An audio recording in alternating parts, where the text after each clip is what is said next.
And also, it's great to be in person, and for those of you not in person, hello. And first of all, let's give yourself a round of applause for electing Allison Cartwright to SJC Clerk for Suffolk County. She had an amazing win, and JP came, as always, came out very strong. So JPP has been around since 2009, working to build a progressive voice in Jamaica Plain, and to organize our community for change in Boston and nationwide. We conduct candidate forums and organize to support progressive candidates at all levels of government. In addition, we hold educational forums and advocate for progressive change in our state. So that's what we're doing here tonight. Ballot questions often do the work that the legislators won't do. Hopefully we can move them along. If you'd like to get involved in JPP, don't hesitate to talk to one of the steering committee members. The co-chair, Krista, is at the table signing people in.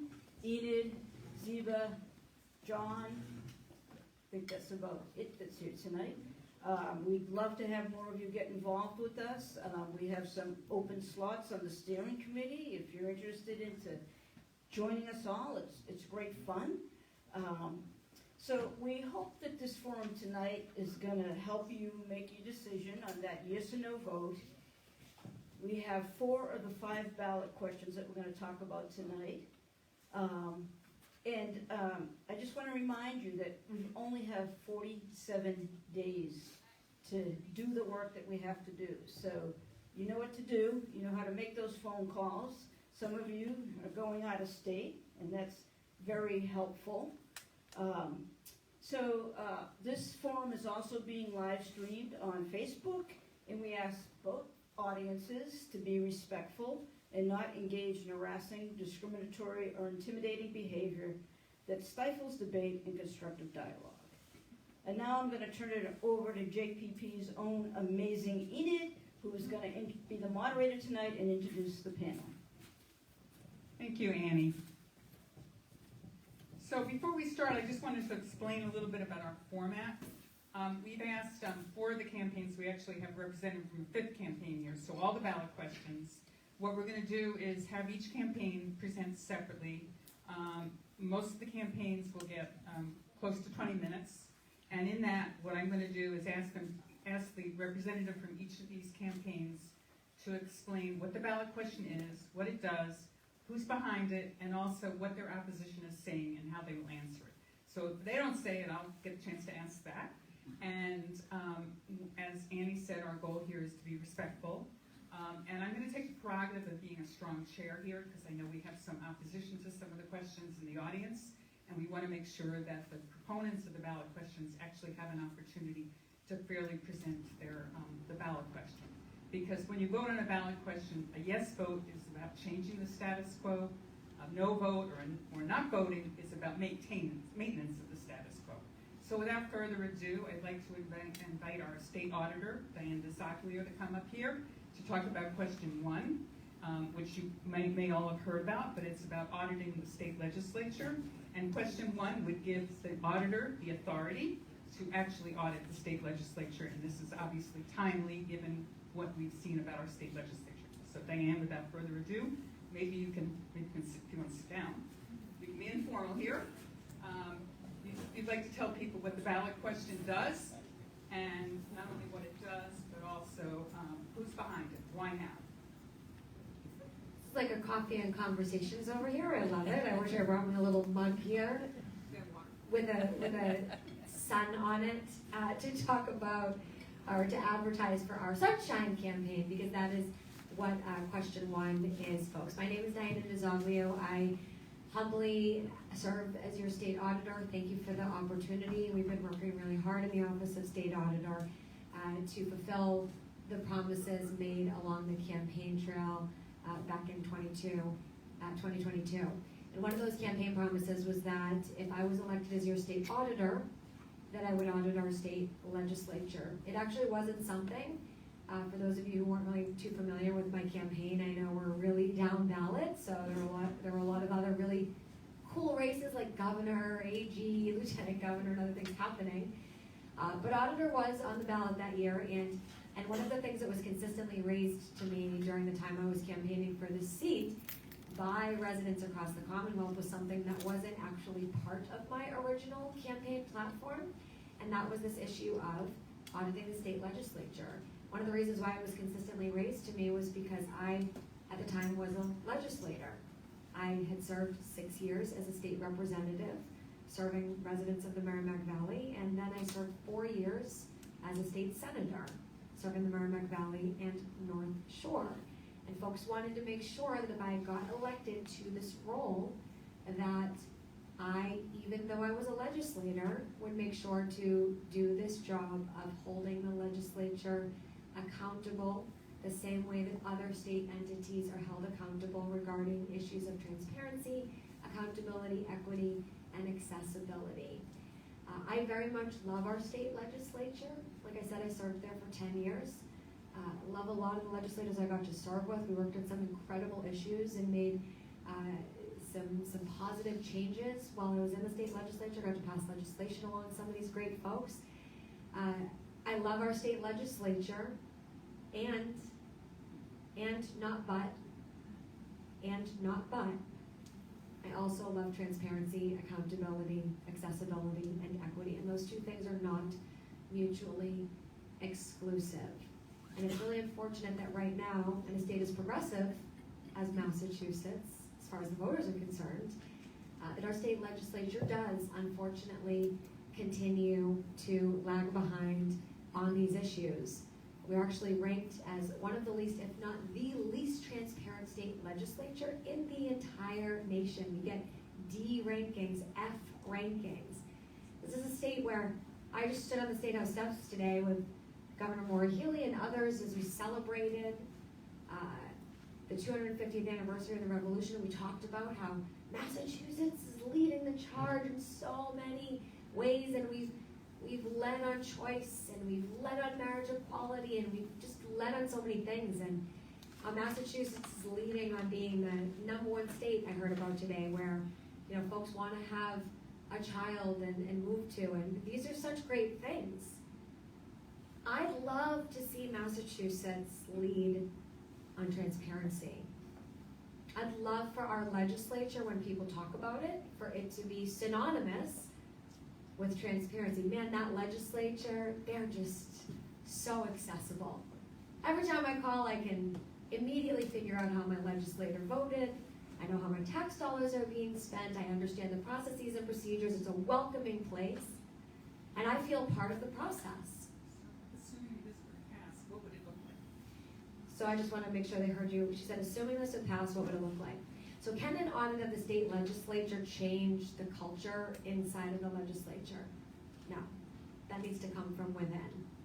And it needs to come, on the heels of pressure from constituents in our communities. I know I had folks calling me all the time about different things we needed to work on changing within the institution, from the inside.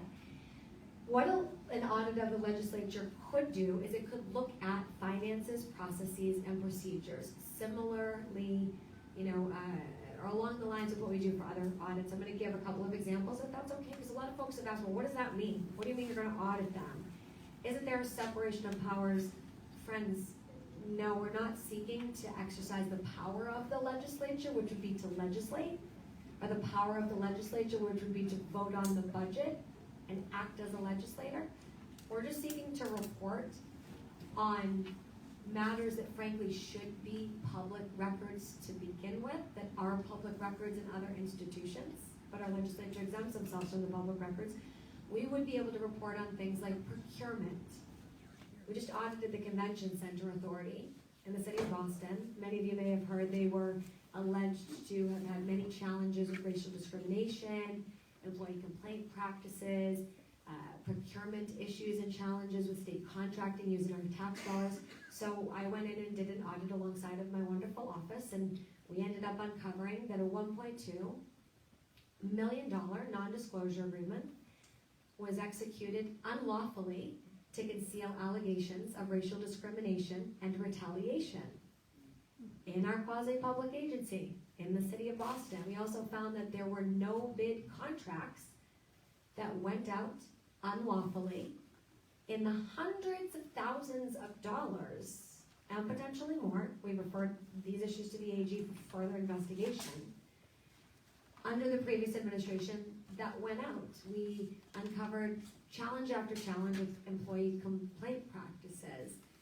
And these types of things regarding state procurement, state contracting, using our tax dollars, these issues of these non-disclosure agreements, which can cover up harassment, abuse, discrimination, assault, and even potential corruption, we know Mr. Trump has used them.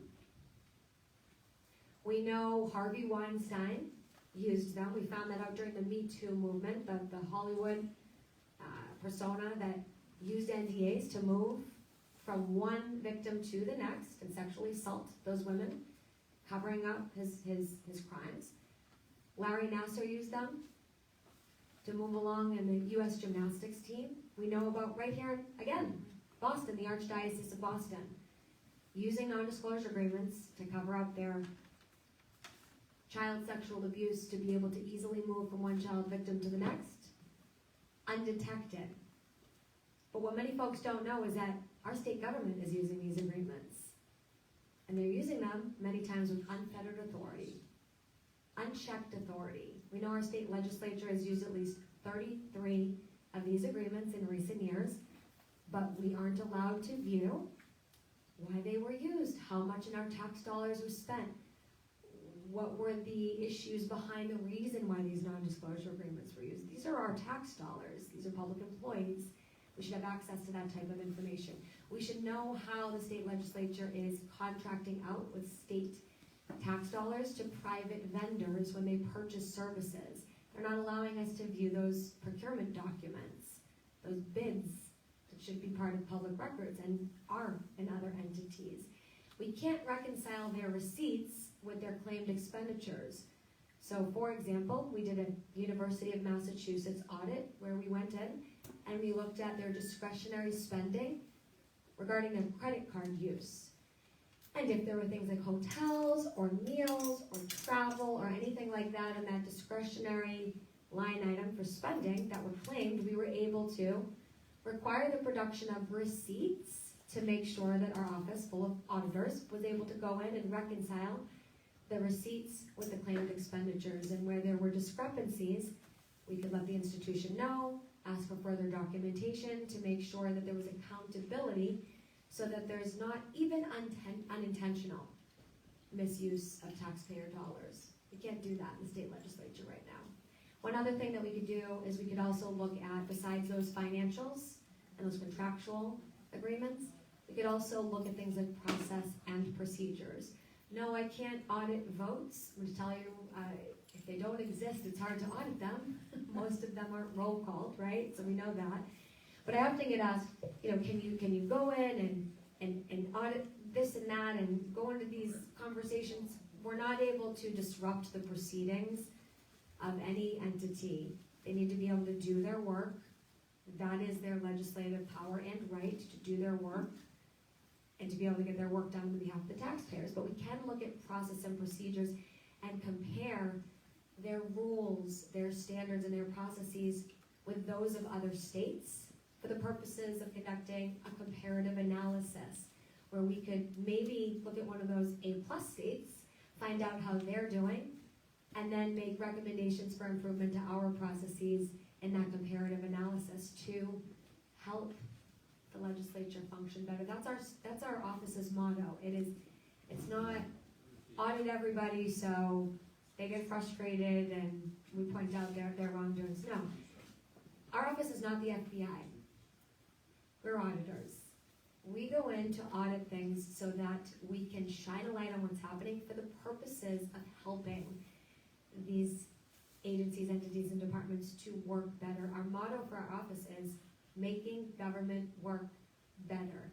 When we produce findings, we also produce a set of recommendations. Those recommendations are not allowed to be enforced by our office. They are simply recommendations. And it's then incumbent upon us as taxpayers and residents to advocate like we do for legislation that sometimes has to end up on the ballot. So let me ask you, we're all for transparency. Yep. We're all for transparency, we're all for making government work better. I think we all agree on that. Can you explain to me and to others why there is such opposition to this on the part of the legislature? And if it were to pass, would there be any challenge to your ability to actually move forward on this legislation, on this ballot question?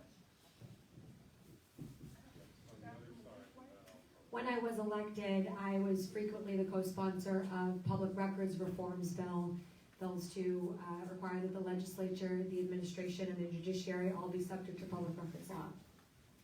I also, during my last term in the Senate, on our rules package, filed 21 amendments to the rules package to try to increase transparency and accountability. I think leadership, if they weren't already fed up with me by that point, they were certainly fed up with me by that point, because I did ask for roll calls on those issues.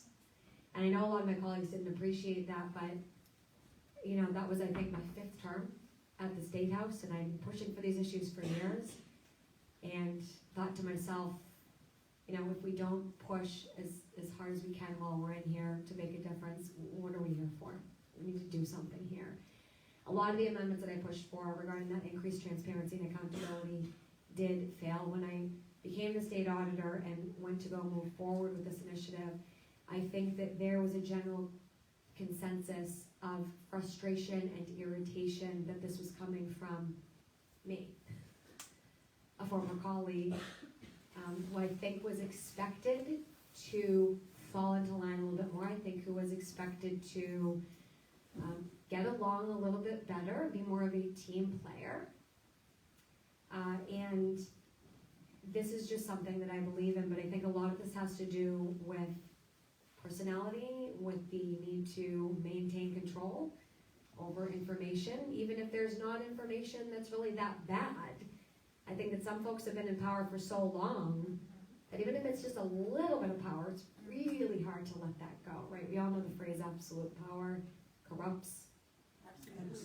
Absolutely, right? So I think that what we have is, and when we say that, it doesn't have to be about any particular human beings in the place. It's the process. The process has indeed been corrupted in the state legislature, and we have a system where there is a really strong centralized authority structure. It's very dictatorial in nature. A lot of legislators, have signaled their feelings of being held hostage in there. They need to get their constituents' funding priorities, get bills passed, get what they need for their districts. They really want to be able to stand up for their values, but if they stand up for their values and the speaker says, I don't want to do that, well, they're probably not going to get their funding priorities for their community or any of the bills that they care about passed. So it's a catch-22, and it's incredibly challenging for a lot of the folks who are in there. I know I had to struggle with that as well through the years. It's challenging. And I have compassion for a lot of our legislators who are in there still trying to navigate that. It's a challenge. Please support your legislators. Think of them. Hold space for them. But I will tell you that I think a lot of the issue comes from the fact that power is very centralized in the hands of a few, namely the Speaker and Senate President. They are not interested in sharing information with the general public, either through public records laws or through open meeting laws, never mind through an audit by someone they view as, previously being a pebble in their shoe in the legislature as a junior senator and junior representative. So I think a lot of it has to do with me personally. I've asked folks across our communities to please look beyond this woman from Methuen and Lawrence that you see sitting before you. Yes, we love it. My Methuen guy back there. But, and please look to the actual issue. Okay, we have an opportunity right now to make bold and meaningful change on behalf of residents across our communities who just want access, who just want a seat at the table. We talk about our support for labor organizations all the time, that workers need a seat at the table. Well, residents need a seat at the table where the powerful decisions are being made and where the people in power sit. Those are our elected representatives. It's our tax dollars. It's the people's house, not the politician's house. The Constitution says That's also been an argument against this false claim that there's some constitutional issue. Do you expect a challenge? We'll see. I've actually been trying to take the legislature to court on this. And I've been denied an impartial hearing. That's my constitutional right. To get access to the courts to adjudicate this matter. The courts are the only entity that exists to settle disputes of this nature when there's a difference of interpretation about the law. But I digress. We may see a constitutional challenge. We may not. We may see the legislature try to overturn this the second that we pass it. We may not. It's still worth us pushing as hard as possible to try to move the dial on this. This is an incredibly important opportunity that we have.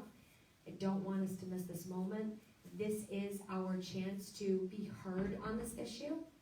Certainly people could take us to court, just like they did with Fair Share, and certainly the legislature can try to overturn things, but we're going to be very loud about this, that we expect meaningful change, and we expect access at that table of power for residents. Knowledge is power, and right now that knowledge about information concerning our tax dollars and what's going on in Beacon Hill, that power is centralized and hoarded right now amongst just a few people.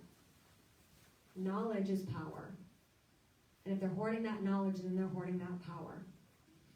And that power belongs to the people of Massachusetts. So we're working hard to decentralize that power, get the power back in the hands of the people of Massachusetts, empower all of you to be your own best advocates with the resources that you need, the tools that you need, which is that information, that knowledge about what's happening, so that you can be heard and have those tools. So we are trying to empower the taxpayers with this information. I can't do this without you. So you have 3 minutes to tell people what they can do to help pass this if that's what they want to do. So first and foremost, I want to thank the folks who might be in this room tonight who did help get this issue on the ballot. We had to get over 100,000 signatures. Friends, I have never been part of something so challenging in my entire life. We've been incredibly grassroots. We're very grateful for the support that we have received, but the boots on the ground volunteers like yourselves, thank you for helping us to go to the grocery stores and get those signatures. We got them. This issue's on the ballot. Secondly, I want to just let you know what you can do to help us pass this. Please tell everyone you know to go to the ballot and to vote. Let them know that our legislature, for as well-intentioned as a lot of our local reps and senators, I was going to say maybe, but are, I know a lot of them. For as well-intentioned as they are, for as much as they are fighting on issues that are important to us, our legislature continues to be ranked as the least effective. At least one of the least effective in the entire nation. We've had a budget that's been late consistently for at least 13 years. At least 13 years. So we can do better, but in order to do better, it's going to take shining a light in some of the dark places so we can find out what some of the challenges are and then get to work to make meaningful progress, to help out, and to make that difference. Help make government work better. Sunlight is the best disinfectant. Sunlight is the best disinfectant. And all we're doing is looking to shine a light. Again, we don't have the ability to compel action, to require or force action. Our audits are actually as threatening as public service journalism is. We have the opportunity to review documents, write about what's happening in the legislature, report it to you, and then give you the power to make informed decisions regarding your thoughts about what is discovered regarding that information. And I hope that we can make some meaningful progress on this issue and get it across the finish line in November. Come what may after the fact, we need to get this across the finish line in November. We need to make a statement, and we need to call for the change that we want to see. We all know the phrase, be the change you want to see in the world. We do have an opportunity to be and make that change on the November ballot. So thank you so much. Please vote for the audit of the state legislature on November 5th. It's question 1. And the slogan for when you're hopefully advertising for this to all your friends and families and posting on Facebook, yes on 1, bring on the sun. Thank you so much. Thank you very say. And hopefully we will see sun in November. So thank you very much. Are there questions? We're going to take 1 minute of questions. Any quick factual questions? I think she answered most of the questions. Yeah. Who ranks the transparency of states? So these are groups from across the board. Open States, Pioneer Institute did one recently. They're from the most conservative to the most liberal. We've been working with progressive groups like Act on Mass for some time now. I actually started working with Act on Mass when I filed those 21 amendments to the Senate rules package. But these are from many, many groups across the board, and they just keep coming out. So this has been for many years. It's been for at least the last decade, is to my understanding. And every year it's pretty consistent. It's either a D minus or something to an F ranking. While other neighboring states get at least kind of B rankings, some get A rankings. So there's room for improvement. We'd like to be able to conduct an analysis and see what the differences are between the different states, from the perspective of an audit team. Thank you. I think we're done for this part. I'm here.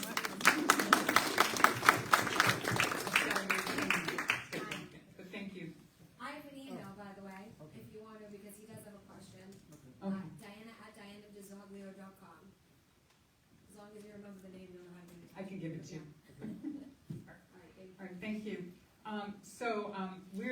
Our goal was to take the questions in numerical order, but the MTA person is late, so we're going to take question 3.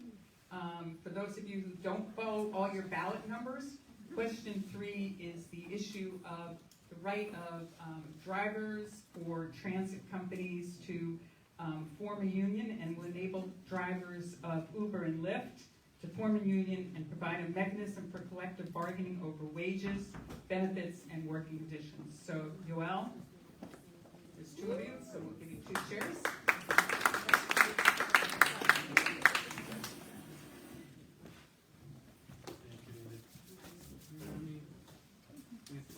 Yeah, I'll explain the format. So maybe you could go first just to introduce yourselves. Yeah. Hi everybody, good night, how are you doing? Joel Rivera, I'm the Deputy Campaign Manager with the Yes on 3 campaign. Hello, my name is Bryce Polanco. I am an Uber and Lyft driver, so pretty much a rideshare driver. I live in the Newton community. Thank you. So, let's see. So our format is basically 20 minutes for the campaign, and what I would do is going to break it up into 2 parts. First, just asking you to explain what the campaign is, what the ballot question is, and what it does. And then I'll ask you about what are some of the issues that have come up in terms of what the opposition is saying and how do you answer it, and then you'll also get a chance to answer what people can do to support the campaign. So I don't know who wants to take it first, but basically, what does the ballot question do? And if you could also explain how it fits into the Attorney General's settlement on Uber and Lyft, which I think people have heard about. For sure. I'll start. Feel free to add anything in that I may miss. So our issue, Yes on 3, is about winning the right to form a union for Uber and Lyft drivers. The option to form a union, they will, hopefully if we win on November 5th, have the right to join a union and to be able to bargain collectively. That is what our issue is about. The AG settlement, I think sometimes it's a little tricky for people to understand. We've had a lot of things going on with Uber and Lyft over the past couple of years that we've been organizing drivers. But so what that did, so the Attorney General sued Uber and Lyft on the question of employee status, saying that they're working for you like basically full time, but you're not giving them any like benefits. Unfortunately, they didn't settle that question of employee status, so it can't be sort of litigated for another 5 years. But they did, say Uber and Lyft have to pay $175 million to their workers. They established a baseline pay of $32.50 while they have a passenger in the car, and some baseline. Talk a little slower. Oh yeah, sorry. They said 20 minutes, so I'm trying to go. Okay, I will talk a little louder and a little slower for our audience tonight. So some baseline standards like a health insurance stipend, paying into paid family medical leave, some of these, like the things that like we fought for in the labor movement, including SEIU. And the way I've been talking about that is like that raises the floor for these workers. Unfortunately, that doesn't make them employees. Unfortunately, that doesn't give them the right to form a union and be able to bargain collectively for better wages, for better benefits, and for better working conditions with their employer. So we filed this ballot question. We believe that it's still imperative, necessary, and timely for us to win the right to give 70,000 rideshare drivers or transportation network drivers the option to form a union this November 5th. Lisa, do you have anything to add to that? Thank you. And so if people were to vote for this ballot question, can you just explain quickly how it would work in terms of drivers' rights to have a union? Yes, I will do my best. There's a lot of thought that has gone into what this process looks like starting November 6th. They're working out the kinks like as we speak. But basically, we win this right for them to form a union. This is sort of uncharted territory specifically for these workers, so we tried to figure out a solution that made sense for them. When we get like 5% of folks on board, the drivers will get a list of their coworkers, right? They'll get a list of the folks who drive for Uber and Lyft so that they can then organize their colleagues. That information is currently not available, but is necessary for these drivers to be able to organize amongst themselves.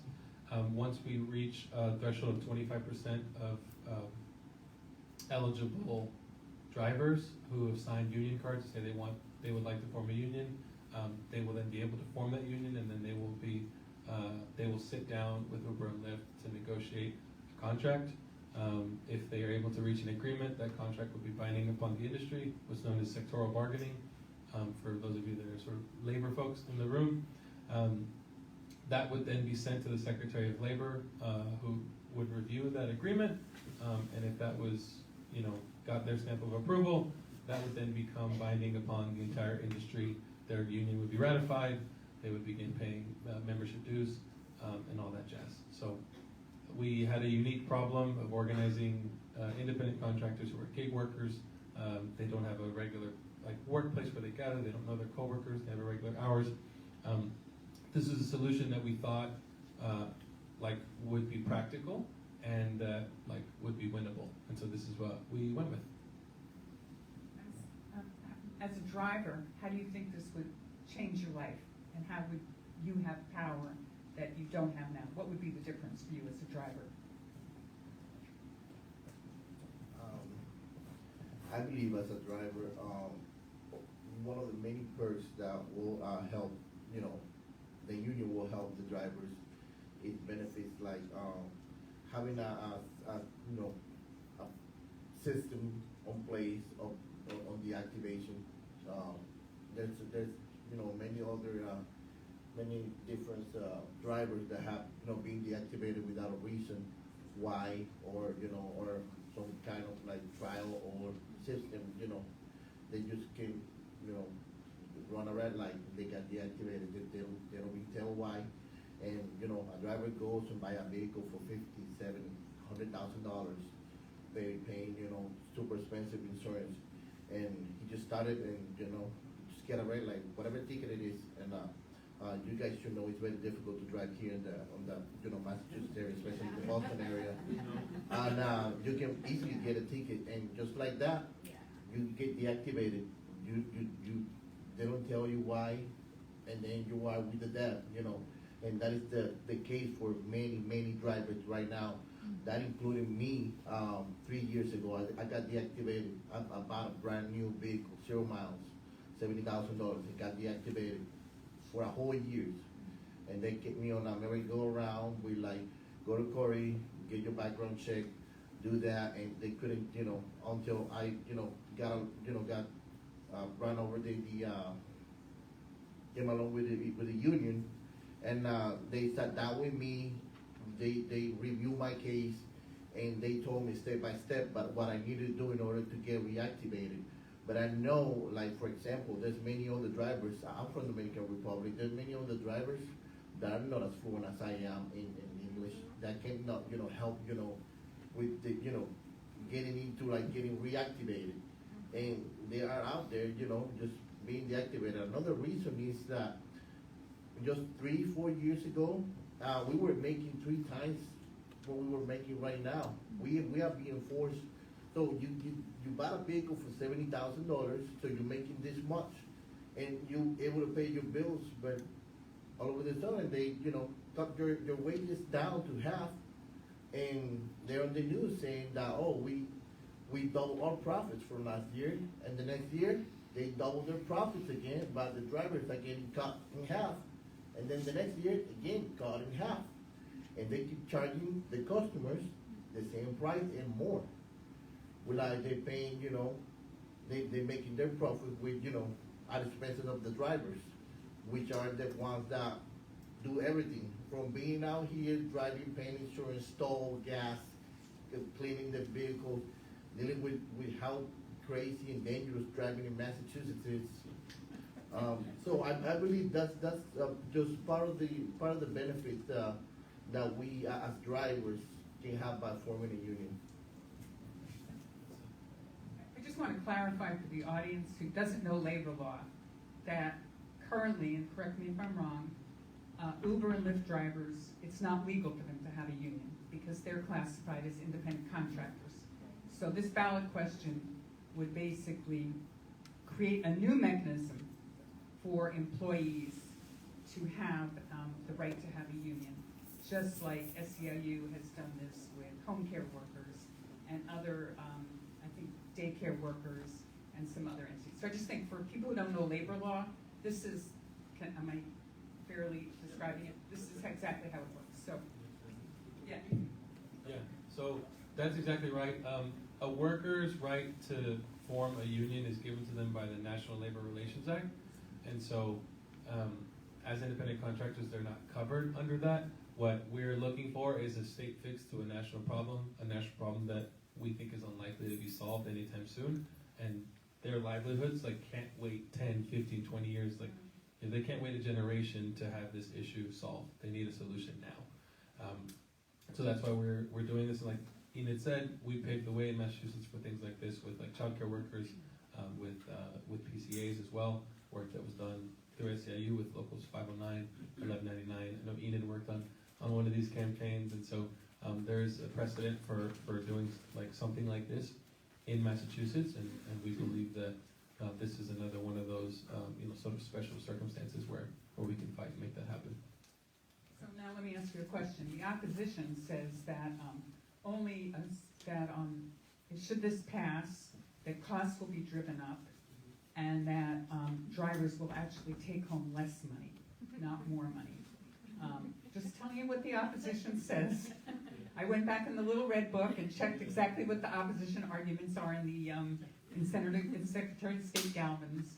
So how do you respond to that? Because that's a lot of what the industry is saying, and the industry is saying that it will be passed on to consumers, and less people will take Ubers, and that will hit, especially they're saying, communities of color.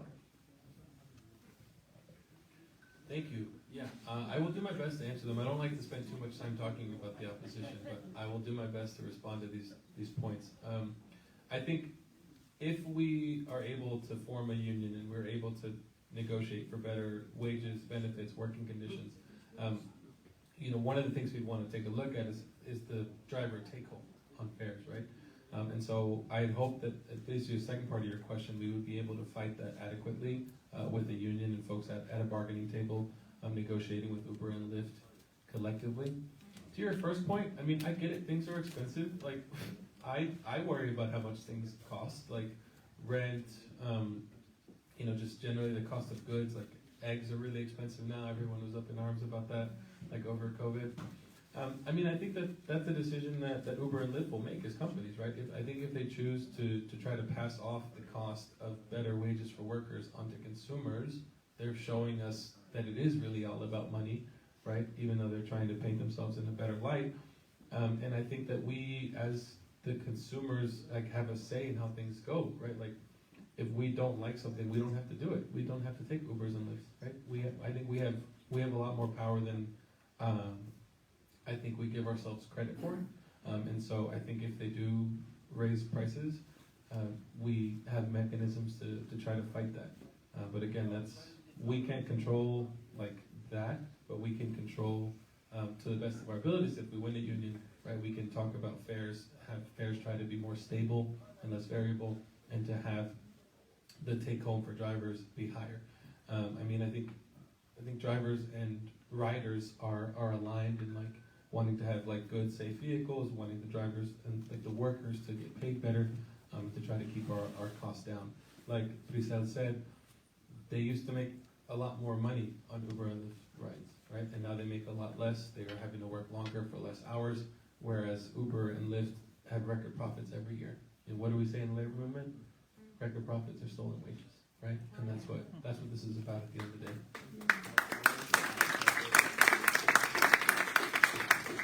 I'd like to add some weight on the subject too.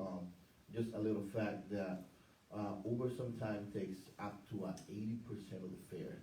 An example, you book a ride to, let's say, Providence, Rhode Island, and you will charge $200. Out of those $200, I'll probably get paid to $60 to $80 top, and they get $120 for just booking the ride. But the driver has to pay for gas, insurance, tolls, maintenance, everything, and do the driving, put in the time too. And we gotta, do an excellent customer service also for you guys. And you don't get paid for the trip back. And you don't So get paid for it. you pay for the trip there, but then the trip back, you're just wasting gas and not getting paid for that return trip. We have time for a couple of quick questions. If there should, Stand up and so we can hear you. if there should be, out of nowhere, another company that does something that's similar to Uber, girls behind the wheel or something. Yeah. Do they automatically get roped into this, or is that being a whole cycle of Yeah. negotiation? Yeah. Take questions. That's a good question, thank you. I think Lyft currently has an option where like women can request like women drivers, which I think is cool. But to your point, the way that it's written, it's transportation network companies, TNC companies. So currently in Massachusetts, that's Uber and Lyft. I think if there were some third party business to come in and be competitive with them, I believe they would be covered under that. I'm not a lawyer, so don't quote me on that, but I think that it was written in that way to be open to potential competitors in the future. So I think, yeah, if they drive for like ride share or ride hailing services, that is the language that's in there, so that if there's a third or fourth party, we can organize those folks too. We don't want to discriminate. Other questions? The gentleman in the back. What happens to the agreement the Attorney General negotiated for with the Uber Lyft in terms of the right to form a union, become an employee? Yeah, so that's a good clarifying question. So the AG settlement, I think, is a good start, and she even herself is supportive of our question of Yes on 3. She spoke out in favor of this in July. She spoke out in favor of this at our Yes on 3 campaign launch on September 5th. So what her settlement doesn't stop us from being able to form a union, and neither one of our issues is tackling the employee status question. They dropped that piece, and it can be litigated for another 5 years, I believe. And our ballot question is not taking up that issue. So we can work well together. Sometimes it kind of confuses people because they hear, oh, like they're getting paid better, like it's good. And it's like, well, you have to look at the whole picture and think about what their take home is. It's actually a lot less than $32.50. And you also have to think about the future, right? Like it took us 10 years of having Uber and Lyft in Massachusetts for something like this to happen. A very long time also of litigating until they reach an agreement. And what these workers need is like urgent, it's urgent, right? They have kids, they have partners, they need to like provide for their families. Many of them drive for like Uber and Lyft full time, and so their livelihood is dependent upon like better pay and working conditions. And correct me, but the settlement with the Attorney General also meant that Uber and Lyft dropped their 4 ballot questions. Correct. So the only question that people will be voting on is the right to unionize. That's the only question. And that was the good thing about the Attorney General's settlement, was that it avoided what happened in California. Yeah, potentially very expensive, very nasty ballot campaign. Okay, so you have about 2 minutes, so maybe you could just tell people what you want and how people can be helpful. Yeah, of course. So first of all, vote yes on 3 on November 5th. Please don't forget to do that. You can also vote early. You can vote by mail. I don't have a preference for how you submit your vote as long as it's yes on 3. We would love the endorsement of JP Progressives. We would love to work together. We would love to knock on doors and make phone calls. We're training drivers and community organizers all across the state this month and next month. We are launching our canvases this statewide on Saturday. We'll be knocking in places like Lawrence, East Boston, Brockton, Worcester, and I believe Roxbury this Saturday, 10 a.m. Come knock with us. We'd love to have you. So please, we'd love your endorsement. We would love for you to vote yes on 3. We would love for you to work with us by coming out, knocking on doors, making phone calls, talking to your peers to support our question. We also have a nice website now. We'd love for you to visit voteyeson3mass.com. We are on Facebook, Twitter, and Instagram as @voteyeson3mass. We would love for you to follow us on social media as well and see all the wonderful things that we are posting, including ways to get involved in our campaign.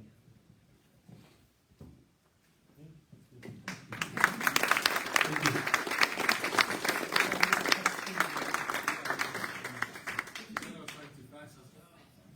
All right, did you have a question? Oh, okay, sorry. All right, thank you. So now we have Paul, did I see you? Yeah. We have question 2, the Mass Teachers Association, and their ballot question will eliminate the MCAS requirement for graduation, but still require other coursework. And a no vote would retain the current status quo, which is support for the MTA and support for MCAS. Yeah, we can pass that out. Hi, Paul.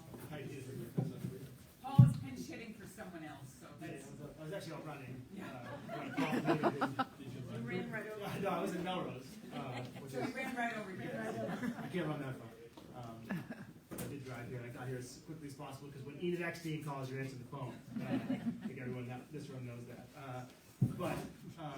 Yes, I'm here tonight to talk a little bit about the Yes on 2 campaign, the campaign to replace the MCAS graduation requirement. I'll get a little bit into that and what that all means in just a second. I want to just first introduce myself. I'm Paul. I've been working on progressive campaigns for many, many years. Was happy to be fortunate to be able to work with Joel and other people in this room like Enid on the Fair Share Amendment campaign, the campaign to fight back on charter schools in 2016, and for many different progressive candidates over the years. So thank you for having me, and we really appreciate you coming out to hear a little bit about high-stakes testing and why it's problematic and why educators, community members, and students have gotten together to, over the last year, gather more than 170,000 signatures in addition to put this on the ballot. So all of you here know the process and how that goes, but we were excited to just have a lot of people out there completely into the campaign and just having visceral positive reactions to what we're trying to do, which is to replace the MCAS graduation requirement, and instead of having a 10th grade MCAS graduation requirement, we would judge students on the completion of their coursework. Basically, the work that they do, the tests that they already take, the many challenges that our students have in the state of Massachusetts, which has the highest standards pretty much of any state in the entire country. So there's really 3 big reasons that we're doing this, and why why we're putting this on the ballot, why we think you should vote yes on question 2. The first one is for our students. Many of our students come from different backgrounds, and everyone comes from different walks of life. And the MCAS test, what it typically does is really will show you who's a good test taker, or who comes from an advantaged background, or who had a chance to be able to get a tutor and stuff like that. So we understand that there are students with disabilities, students who may speak English as a second language, students who just get extremely nervous or have anxiety around a test, and they're able to complete all the different coursework, be straight A students, do all extracurriculars and all these different things during their high school career, but they have one bad day during this test, and as a result, they're unable to graduate. There were more than 750 students that fell into that type of category just last year, and we just think that is entirely unfair, and it creates kind of a two-tiered education system for certain students versus others. The second reason that we see there a big issue here is that the MCAS test ultimately narrows curriculum. What ends up happening, and this comes from our educators and many people who work in public schools, really the experts on public education here in Massachusetts, is what ends up happening is educators begin to teach to the test. When I was first in school, I was actually the first grade that had to pass it as a graduation requirement. I graduated high school in 2003, so in 2001, my 10th grade year, we had to take the MCAS test to be able to graduate. It was kind of a pretty low-key thing around that time, maybe 2 days of testing that happened. Nowadays, over the last 15, 20 years, it's kind of gotten a little bit out of control. This is reports that come from our teachers, that come from our educators, and they say that like 2, 3, 4 weeks is kind of like overtaken, and schools become like these testing factories where everyone just has to kind of make sure they've got everything they can, and there's a lot of what we call, referred to as rote learning that goes on, rather than educating the whole child and the holistic education we know that we actually should be giving our students in schools. Finally, our third reason for this is we just think it's a better system for Massachusetts. I want to reiterate a very key and important piece of our campaign and this ballot question, which is that the MCAS test itself won't go anywhere, and the diagnostic tools for which you can use it for, that is to assess different students at different schools and different educators, the accountability pieces that go along with the test don't go anywhere. In fact, the test will still be in place, the test will still be given, there'll still be a very heightened sense of urgency around these tests, and students will still very much take them seriously.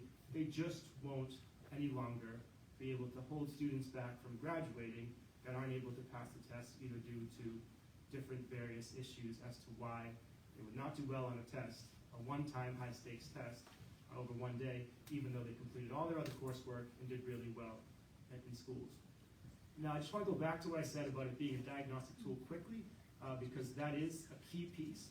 The only problem with that is what we're hearing from schools and from our educators is that some of the test scores don't even come back. It takes like 6 months to a year for test scores to even come back. So while I do say that, I do just want to recognize that there are some flaws with the testing system beyond what we're able to go after on what you have to be very specific, as many people in this room know, on a ballot question. So there are issues with the test beyond what we're looking at, and the fact that there's kind of this testing regime that goes on in schools. But right now, we're looking at this very unfair graduation requirement, and we hope that you will join us to vote yes on this. It's a very common sense issue, a very common sense item to do to make it so that we replace the graduation requirement with our already super high standards here in Massachusetts. So, maybe questions? Let me just ask one question, because we've asked each presenter. So the opposition claims that without a standardized test, we'll go backwards, that we won't have a common benchmark to aspire to, and that we will basically decrease standards. How do you answer that? Yeah, that's a good question. We get that everywhere we go. But the idea is, again, just to reiterate, the test, I kind of got ahead of it a little bit. The test itself doesn't go anywhere. We'll still have the MCAS test will still be given in all of the grades. It still can be used as a diagnostic tool to assess students, to assess schools, to assess various educators, to hold them accountable, should that be what you'd like to do in your city or town. In addition to that, and Massachusetts already has the highest standards of any state in the whole country, we're going to focus on those standards rather than put all our eggs in this one basket of this high stakes test, and that is what we're looking to do, to basically tout our high standards and base students, whether or not they graduate high school, on their coursework, not on this one-time relatively arbitrary high stakes test. People have quick questions? Yeah. You said Stand up so people can hear.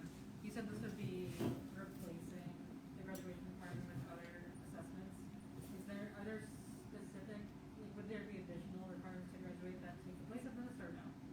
So the question was, if you're getting rid of MCAS, will there something replace this, and what will it be? Yeah, that's a great question. And what we're replacing it with is they're already high state standards and the completion of students' coursework. So in other words, if a student goes just like you're in high school and you do all your classes and you pass, and your educators say that you're a good student and you do well on your tests that you already have, that would be enough for graduation. There are these standards that take place called Common Core. I won't get too deep into all that, but all of that exists already. And then in addition to that, they have the test. So we just be replacing the test and more emphasizing those already high standards. So that's a good question, but thank you. Other questions? I saw a hand. You go ahead. Yes, Can you stand up? oh, okay, all right, hold on. Okay. I think you said there were I think you said there were 750 students who didn't pass. Just about, yes. What percentage is that of the total students? It sounds like a very small number, percentage. Yeah, it is a small number. What is the Oh, oh. percentage? The question was, there's about 700 some odd students that last year didn't graduate. Yeah, what percentage is that of the total students? Right, it is a low percentage. I don't have the exact numbers. Sounds like 1% or less. Something to that effect. But that is, to me, that lends to the idea of why this is absolutely even more important, that it's only happening to such a small fraction of students. We're creating this two-tiered system for such a small fraction of No, but students. the majority passed. That's correct, yep. Vast majority of the students passed the test. That's correct. What happens to you if you don't pass the test now? If you don't pass the test, you're able to take it again and again. There's options of how many times you can take and retake the test. But again, some students are falling behind because of it. They do not receive a diploma, setting them up for possible issues as they move forward in life. So do you want to just summarize where people should work? What do you want? Yeah, the big thing is why I support, since I've been working on the campaign. Obviously this is what I do. I work in politics and I manage campaigns, but on the very human side of things, throughout the course of our signature gathering, throughout the course of working on this campaign, I've been able to meet many hundreds of parents, thousands of educators, who just report back to us the unfairness of the MCAS test. And what we really see is that schools have kind of been overrun and overtaken by this super high emphasis on testing. And again, we're just trying to replace the graduation requirement with this question. We're not trying to get rid of the test, but it's a step in the right direction to say, look, it's gotten a little bit out of control. It was very, well thought out idea in 1993 when this idea was passed. It made some sense to have a standardized test and tie funding to that to be able to assess educators and schools and all that. That makes some sense, but over the last 30 years of this being in place, what's happened is it's gotten a little bit out of control, and we just look at this as one step in the right direction to de-emphasize testing and to be able to make it so that it's a lot fairer for our students, educators, and the communities who basically house these students. So that's what we're looking at. But again, we hear it day in and day out from parents, from students, and from educators, just how unfair the test is, just how problematic it is, and that's what keeps me going on the campaign. And personally, that would be my personal pitch beyond the quote-unquote talking points. people come up to us, they're really happy with what we're doing, a visceral positive reaction to the campaign. And again, they want us to do this for them. Just go ahead.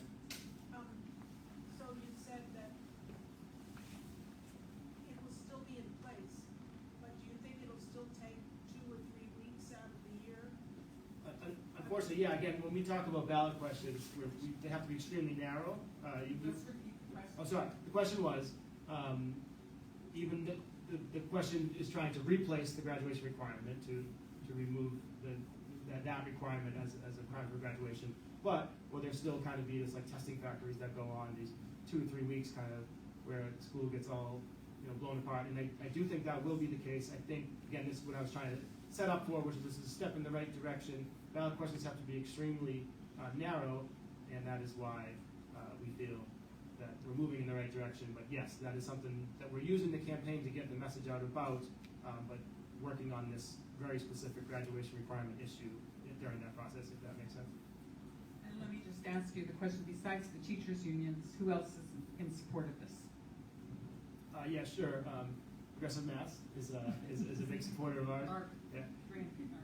Yeah, Statewide. we're very fortunate, very lucky to have the support of Progressive Massachusetts. Obviously, the other statewide teachers unions, AFT, Boston Teachers Union. We have help from many of the groups that fall under the mass voter table, which some of you may be familiar with. We have been working with Citizens for Public Schools. We've been working with many, too many to name parents groups all across the state.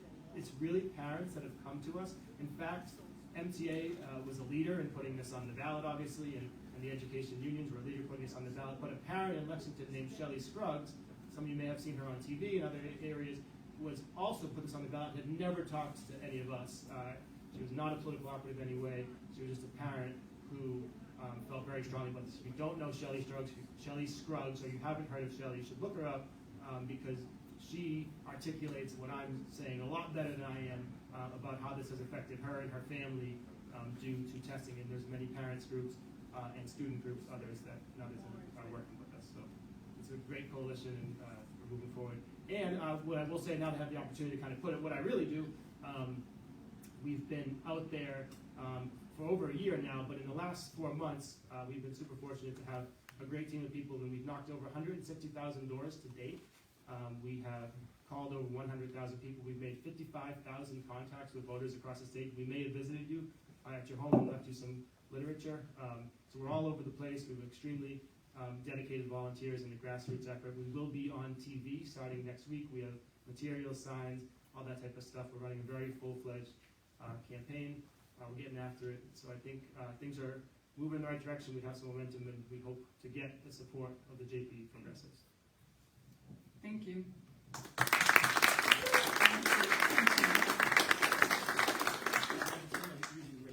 You can finish your run now. Because we normally wear nice clothes. Thank you, Paul. All right, so we have, so let me just explain how our last part of this is going to work. We have question 5, which is the one fair wage, and then we have somebody who's here from question 4. So we're going to have, and that will be just a short presentation. But I want to bring up one fair wage. Is that Stefania here? Yeah, I thought I saw you. Hi, come on up. Hello, everybody. So one fair wage, as Stefania is coming up, would basically put on the ballot the question that would increase the current minimum wage, which is $6.65 an hour for tipped workers, and then bring them up to the state minimum wage, which is currently $15, and do it over the next 5 years, and that would be on the ballot.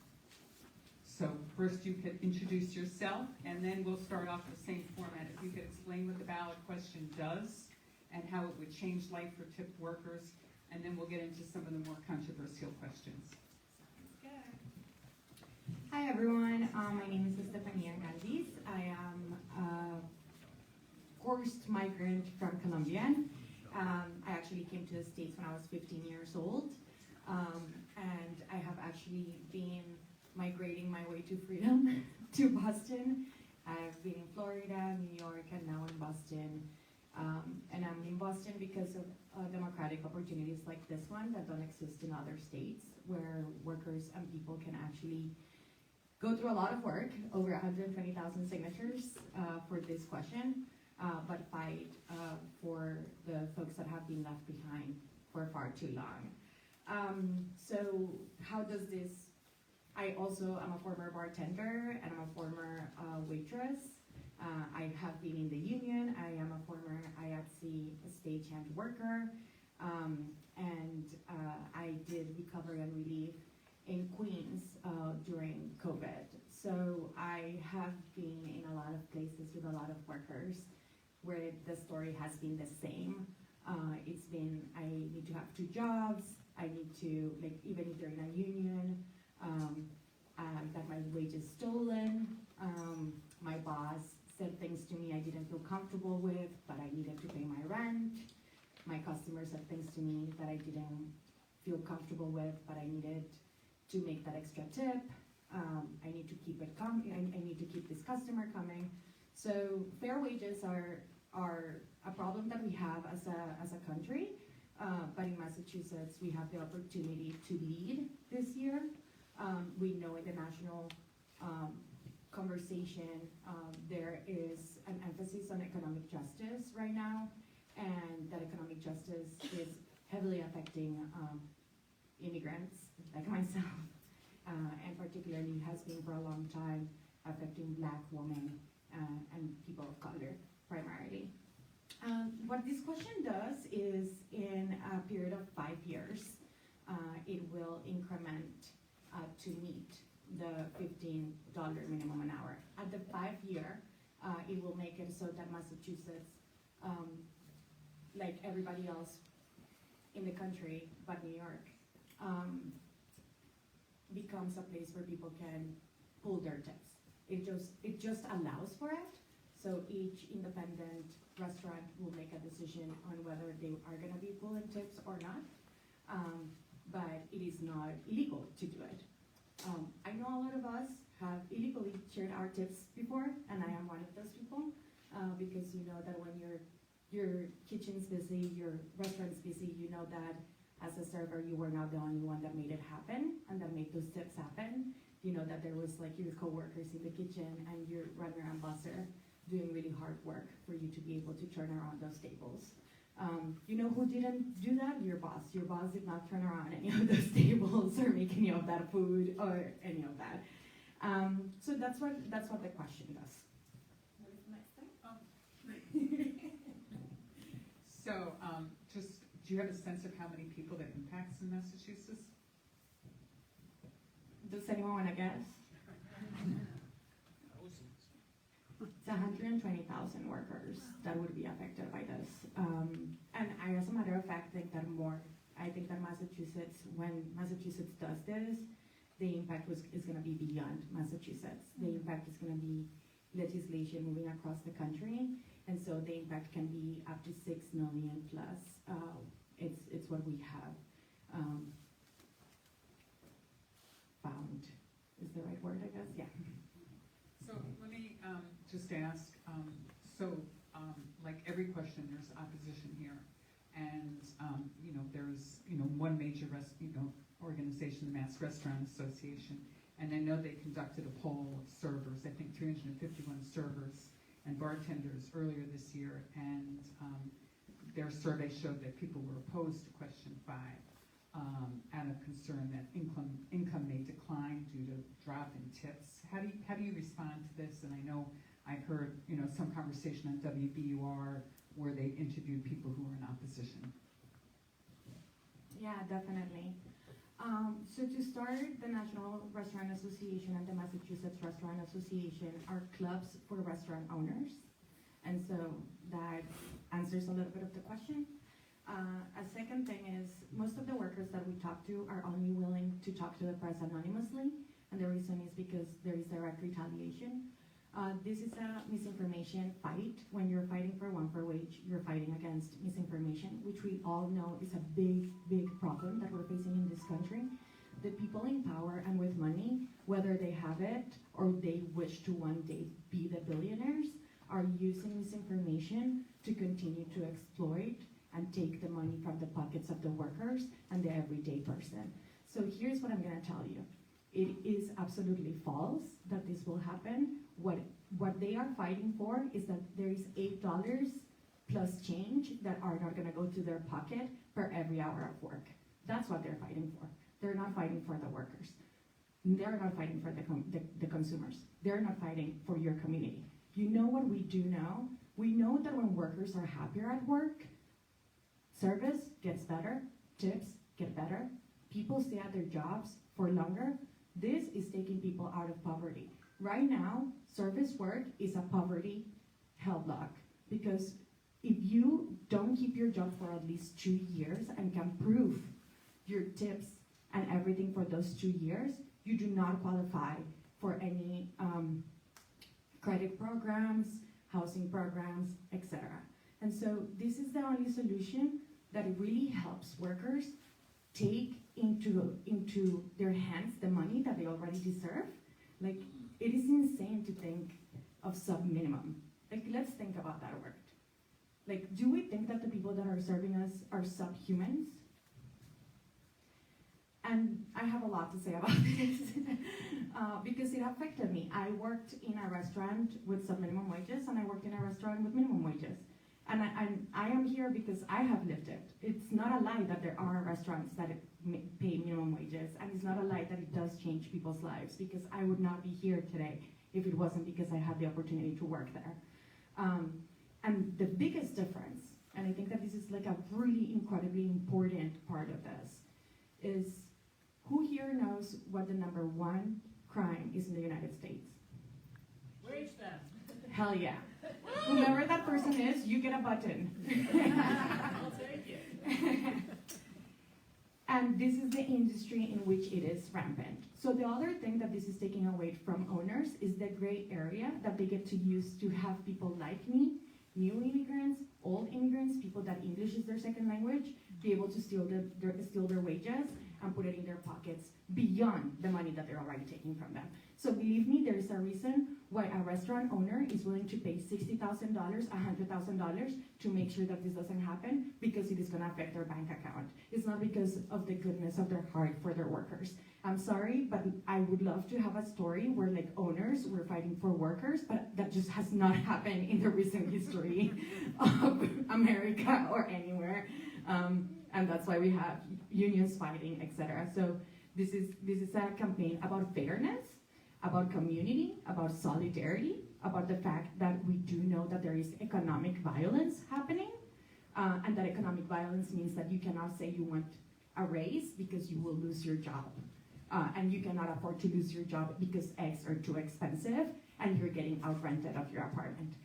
Will there be a difficulty on how we approach this and how we move into it? Of course. But why do workers have to deal with all the difficulties and never the people that are making money? Why are the immigrants always being told, you are this, you're that, but never recognized for their work? We're constantly being asked for 200% and being given 50% of recognition for what we do. And that needs to change. That needs to change yesterday, but we can change it in November, and we can be leaders in Massachusetts. There are 7 states that already do this. Michigan recently was the 8th one. Michigan had to go through a Supreme Court case for like 3 years because the opposition has so much money. They convinced and figured out how to make the ballot not make it into the box, and it was a huge thing. I invite you to look into it because it also explains a lot of what the opposition, and honestly, we're fighting white supremacy. I'm gonna be honest with you. This is at the forefront of white supremacy. These people are very, very violent. And I have been a victim of their violence, and I don't want to talk about that today. But with that being said, this works in 7 states. It works now, is being implemented in Michigan, is being implemented in DC, it's being implemented in Chicago. They're gonna tell you restaurants have closed in DC. I'm sorry, restaurants are closing everywhere. Like, I'm just not gonna lie to you. Restaurants are closing everywhere because people don't wanna go work for $6.75 and maybe make a tip, and maybe if they don't make a tip, by the goodness of the heart of the owner, get paid what they should be getting paid. That's not happening. And so That's what I have to say about what the opposition says. I'll ask you another question in a second, but I just want to make sure that we understand. Yeah. So, should this pass, minimum wage for tip workers would go up incrementally, and then it would go up whenever the state minimum wage goes up. But workers could still get tips, correct? Of course, Okay, yeah. so it's just important, I just wanted to clarify, because I feel like that's not always clear. It's on all the literature, like we've tried to just like make, It's just so, like, it's on all our literature, it's on everything. I wanted to, this was a question I was waiting for, and I wanted to ask a question. When you leave a tip, when you go out to eat, which I'm sure a lot of people here do, if you don't, you're a saint, and props to you. Do you ask your waiter how much they're making before you decide how much you're gonna tip them? Raise your hand if you do. This is what I'm talking about, baby. You tip people already tip based on service. People don't tip based on wages. So that's a completely lie. it's just like, So let me just ask you a question, just about DC, because you brought that of up. course, yeah. Some people have said that, there's been a number of restaurants closing, I think you spoke to that, and that some restaurants have actually passed on fees to customers, like a service charge, and, people are going to other areas to eat and not into DC. Just tell me, should this pass in Massachusetts, would we anticipate the same thing of restaurant closures, or why would we expect things to be better here? And what was the experience in other states? Yeah, so the experience in other states is, like, the number one tipping state is California. And so one of the things that they say a lot is like, these California people. And it's like, why are you hating like that, yo? Like, they're over there making minimum wages, plus tips on tops, base tips, like, nobody going there thinking like, I'm not gonna tip when I go here. And honestly, they have really amazing food. But the truth is that if you go to Comfort Kitchen here in your very own city of Boston, you will realize how it really does work. Comfort Kitchen I have been trying to get a table there on the weekend. It's so hard. Like, I decided I'm just gonna go during the week because it's so good. And they're already paying wages well, they're already doing the whole thing. And so to the premise of DC and that restaurants close, listen, if you were stealing wages from your workers, your restaurant is gonna close. Like, what can I say to you? Like, you shouldn't have been doing that in the first place. And ultimately, in terms of service charges are already happening everywhere. So that is not, like, again, what I say to this is, it is the responsibility of business owners and the state to keep the industry running. It is the responsibility of the worker to open up the restaurant and serve the clients. It's not the responsibility of the worker to have to keep the industry running. And so, I'm okay that anyone that is stealing their wages, the restaurant doesn't work out, and that the people that are willing to be part of the right side of history, which is the side of history that stands with workers, that stands with lifting people out of poverty, are able to persevere and grow their businesses. And that's exciting, and that should not be something that we should be ashamed of, because for far too long, the people that have been paying for the broken plates have been the people that didn't break them. So, there's obviously consequences to everything that we do, but the biggest consequences that would be with this is that 120,000 workers will get a raise in the next 5 years, and the category of sub-minimum will no longer exist for tipped workers. Thank you. We have time for one or two quick factual questions. Hi, I'm a restaurant owner in JP. I work with 3 teams here, and I just wanted to share that the vast majority of the bartenders and servers I work with are against this ballot question. They know what happened in DC. I have a former colleague of mine who I had a long discussion with today. Restaurants are closing in DC, and they're not all bad restaurant owners. Some of them are really good restaurant owners. And my friend is considering leaving DC because his overall income has gone way down since that measure passed.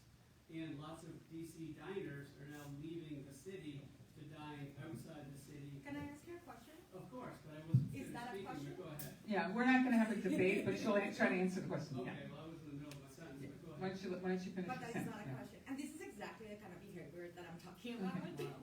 So our goal here is to try to be respectful. You can finish it's not really a question, it's a statement. I feel like we try to incorporate a lot of those issues into the questions to be respectful and give credence to the opposition in each of these questions. So why don't you just finish and she'll have a chance to answer. Currently, the state law in Massachusetts requires employers to make up the difference. So if I have a server who does not make $15 an hour, it is on me by state law to cover that difference. So there is no sub-minimum wage. That difference up to 15 has to be covered by the employer. And my servers and bartenders are very concerned, and numerous studies show that as that wage goes up, as that minimum tip wage goes up, tips tend to go down. Okay. Do you want to respond? Yeah, I will respond that this is the kind of behavior that I have to deal with in my entire life, every day of my life. I have to deal with people that want to make me believe that the things that have happened to me and the things that are happening to the workers in the restaurants are not happening to them. In terms of your friend in DC, I don't know if your friend is a bartender or your friend is a business owner. I don't know the context, and I'm not going to engage with that, but I will. 10 miles and you're out of DC. Yeah, this is a good point. But I will speak to the point of the difference. That is a very gray area, and you can look it up yourself in Massachusetts. I can't remember, give me a second to look up the reference. But it has been seen by the Department of Labor, basically, that there is incredible amounts of wage theft in the industry in Massachusetts. And maybe your restaurant is not that restaurant, and I am really glad that your restaurant is not that restaurant, but you do not represent every business owner, and you do not, and I do represent a worker whose wages have been stolen, and that's me. Yeah. And I do represent a worker whose wages were stolen and gaslit by the owner, and had to get to a point where I had to kind of escape my job so that I wouldn't feel guilty of leaving my job where my wages were being stolen, and that I felt that I could not do anything about it because I found out that the process takes way too long, and it does, and I did not have proper documentation because that's not taught to people to be able to fight for my wages. So the best way to end wage theft is to have a set in stone wage that is paid regardless of whether there's customers or not, and that wage should be a minimum wage. If people don't, I'm sorry to say, but it's not true that when wages go up, tips go down. When my wages went up, my tips went up, my performance at work went up, the amount of people that came to my restaurant went up. It was so good, my restaurant owner started to put me to build up shifts that then he would help me run because people wanted to come back, and we started building a really strong restaurant. So I'm sorry, I know you're scared. I know you're scared about what's gonna happen. I know you're scared because you've not done it before, but I invite you to be with us. That's what I'm gonna do right now. I invite you to be one of the restaurants that already exist, that are for this, because they do really care about their workers. And that's my invitation for you today as my response.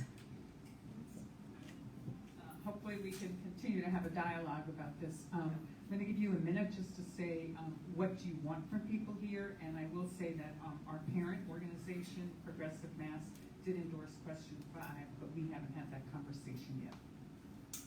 Yeah, we are also endorsed by the Mass Voter Table, which is like an umbrella organization of lots of worker organizations, and we're also endorsed by the Workers' Justice Project, which is an organization that has been working with immigrant workers whose wages are stolen in Massachusetts for many, many years, and been recovering just 1 million of the billions that have been stolen from workers in Massachusetts. I want you to pledge to vote yes on 5, and I have a little QR code that you can come up to me, or I'll pass it around so you can scan it and pledge yes. I want you to go to our social media at yes on 5, yes, the number 5, MA, follow our social media, and I want you to go to our website that is also in your palm cards, is yes5, the number, ma.com, and be able to look for our volunteer opportunities. We are a grassroots campaign. We only have been doing this with workers and ourselves, so we believe this to be a solidarity building campaign, so we really just care about people, talking to other people and building a movement. And so what we need the most from you is your time and energy into making sure everyone in your household votes yes on 5, and you yourself vote yes on 5. Thank you. Thank you very much. So we did not purposely, yeah? I have another question. Oh, Are back of the house workers considered tip or not tip workers? They're not tip workers. So there's no sharing of the pool of the back of the house? At 5 years, they can't share. Okay. And right now it's illegal to share, you said? so we have representatives here from question 4. I'm gonna ask if they could just spend 5 minutes explaining what question 4 does, and then I'll turn it over to Krista to explain our process going forward. So, Graham? Yes, Graham. Thank Sorry. you so much. No worries. Thank you so much for having us. I'm Graham Moore, the Education Outreach Director for Question 4. So what our question will do is it will provide, after a 2-year rulemaking implementation process, regulated legal access to 5 naturally occurring psychedelic substances. It will also remove limited criminal penalties for limited personal use of these substances. I'd love to have more time. I want to be very clear, we are speaking to all of this, and this is not, we weren't late or anything.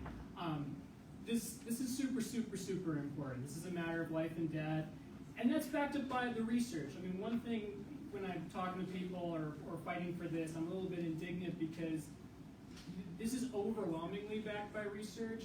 My wonderful colleague, Nigel Simon, who's the Senior Political Director of the Massachusetts Democratic Party, is very passionate about this. Oh, okay. I am the Political Affairs Manager for question 4. I'm the Party Affairs Manager for the party, which allows me to work on things that I care about, like question 4. Okay, sorry. That's important clarification. Anyway, he's great. That's the main thing I wanted to say. He's great, and he's happy to hand you out literature. But like, there's a tremendous amount of evidence backing this. Every single substance on this measure has already been legal for decades, legally accessible in other countries abroad, so there's an abundance of public health data. So you talk about numbers, very tiny percentages. Australia, with a population of over 20 million people per year, they have like 300 hospitalizations related to this. More people, like as a percentage of like people who bike, get hurt biking than from these substances. Like, it's overwhelming in terms of the public health data from all these other countries. This is not a danger to public health. And in terms of the therapeutic benefit, while the clinical evidence is preliminary, if you combine it with the observational evidence, it's very strong. Anyway, again, we have thousands of people in this state every single year dying from fatal opioid overdoses. We have thousands of people dying from alcohol-related deaths. We have people committing suicide every single day in this state. One of those people was my best friend in 2013. She died a week after we celebrated my 21st birthday together. My mom discovered her body in her apartment while I was waiting in the car after she missed a flight. And in recent years, I was a caregiver for another loved one with severe suicidality leading to hospitalization at McLean. I have a family member who's a psychiatrist. I have friends who are doctors. My family member who's a psychiatrist worked at McLean. I'm very familiar with the top-of-the-line psychiatric treatment can offer. And for some people it works, and for a lot of people it doesn't. I know somebody who's been at McLean, the number 2 top-ranked psychiatric hospital in the country right now, who's been there for almost a year. She's on 15 meds, and she still has to write a pro and con list for why she has to drink water. She's very, very sick. I used to be that sick. But I was lucky, and in consultation with my psychiatrist at MGH, I used one of the substances in this measure, psilocybin, to get better. You know, to get better in a way that people told me wasn't even possible when I was first diagnosed with severe OCD over a decade ago. So this is really, really important. There's sort of 2 different narratives that aren't backed by the evidence opposing our campaign. One is that this is sort of a big money thing and inevitable and trying to exploit sick people. And that's not true. We desperately need support. We're really, really trying. This is going to be a close vote. And this is being led by people like me and Nigel in this state who really, really care about this. And the other thing is that this is this dangerous experiment that's never been done before, and it's going to cause all this disastrous stuff, like increase, people clogging up the emergency rooms. Colorado passed basically the exact same measure 2 years ago, and impaired driving-related fatalities have fallen by 23.8% since it passed. The amount of hospitalizations related to hallucinogens, which is more than just the substances in our measure in Colorado, have stayed basically the same, and they're lower, considerably lower than they were in 2020. And the amount here, as I said before, is tiny. So that percentage of hospitalizations related to drugs and alcohol related to hallucinogens in Colorado, it's 0.27%.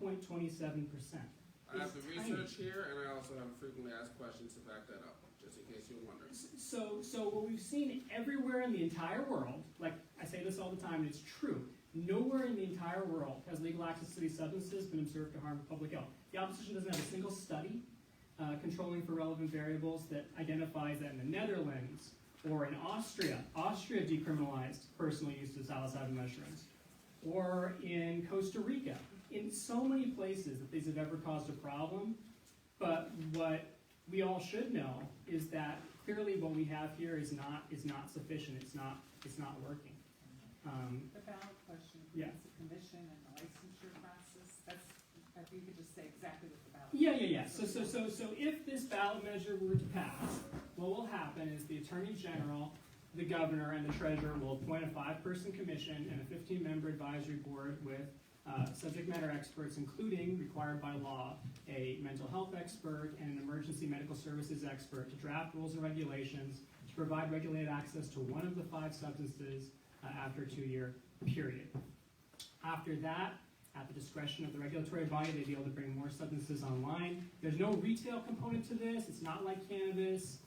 In fact, by law in this measure, there has to be a screening process. So anybody who wants to access the care has to be screened out for medical contraindications. And then after that, they have to have 3 appointments. A preparation appointment to prepare them for being administered the substance. Then the actual administration of the substance, where they're supervised the entire time except when they go into the bathroom. And then after that, they have to have a 3rd session, integration session. So it's 3 appointments. Nobody's going to use this recreationally. And where am I going with this? I just was asking, how does the ballot question, because we have a limited amount of time, how does No. the ballot question go from that? I think you answered. Yeah, so and then after that point, they'll be able to add more substances online, and a lot of the specifics around that are going to be determined by this expert body. Yeah, I mean, I'd love to open it up for questions, but we don't have time. But I'd encourage you to reach out to us. I mean, literally anything. Like the opposition cites this single study on driving under the influence of hallucinogens. It's not even relevant. So that study, you can look into this. The substances it looks at, it includes 5 substances that aren't even in our ballot measure. The study doesn't say what substances people used while they were driving. It also doesn't tie the hallucinogen use to any accidents. No study has ever tied access to these substances to an increased accidents or an increase in roadway fatalities. So there's just nothing there. I'm very aware of the complexities and nuances in the mental health space.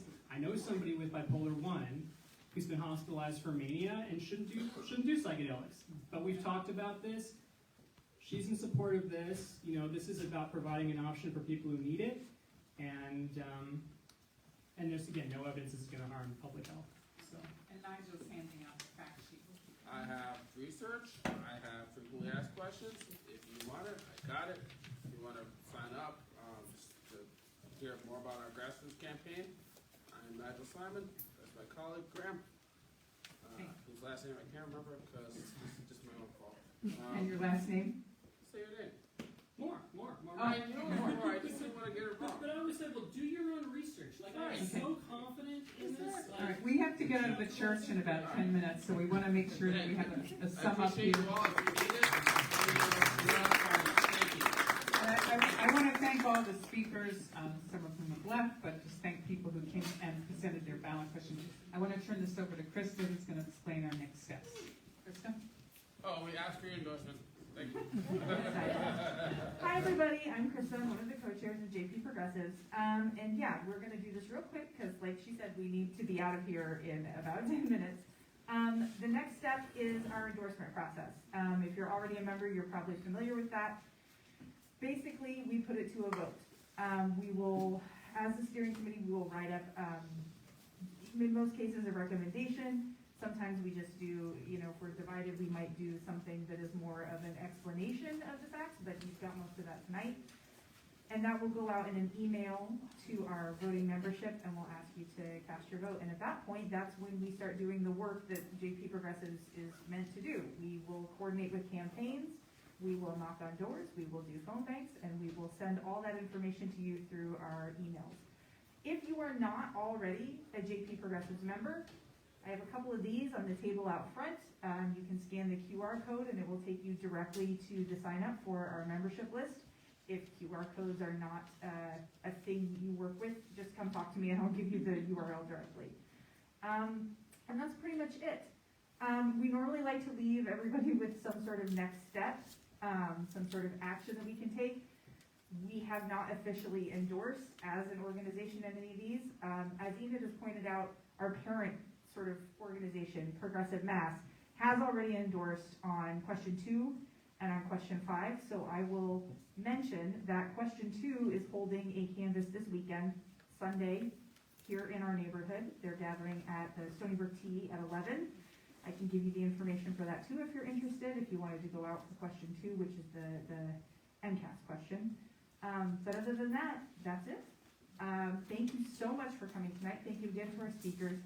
And take your chair, if you would, on your way out and help us hang it up. And before you start clapping, a huge shout out to Enid, who put together this and did so much work to coordinate all the speakers and get this all done. Just huge appreciation. Thank you all for being here.